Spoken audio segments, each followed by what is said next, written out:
If you have an old diesel that you don't drive very often, I'm going to show you a good reason why you may want to drain the fuel about once a year. Because if you let the fuel sit in there too long, it does deteriorate and will also be prone to collect some algae. And in this case, the tank wasn't completely full. Of course, if you keep the tank full, that's going to reduce the problem.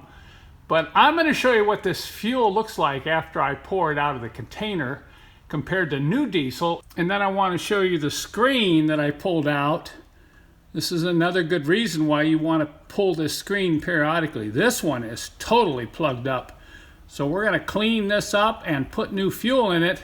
And I just bet you it even runs better with less smoke.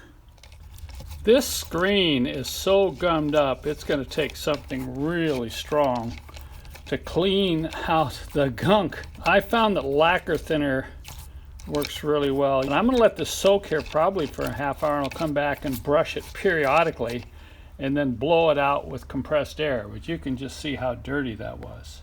Here's a sample of what I drained out of the fuel tank. Not very pretty, is it?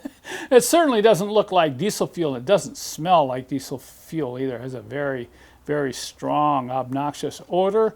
And here is new diesel fuel. So there's quite a difference. So this is a pretty good example showing you why you don't want to leave diesel fuel in a tank for long periods of time. It will go stale and it will cause your diesel to lose power and smoke excessively. This fuel was in the tank for approximately 2 years.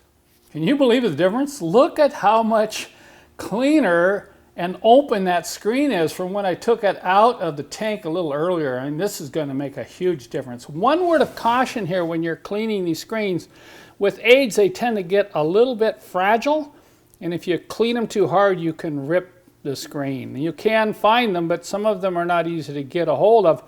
One thing you can do, and I did this here, is I reinforced the bottom of it with a little JB Weld epoxy. So I don't think that's going to rip off inside the tank. But just be careful when you're cleaning these. They can be quite fragile. So I'm going to put this back in the tank and install the new fuel, and I'm going to be excited to see the difference in the performance of this old diesel.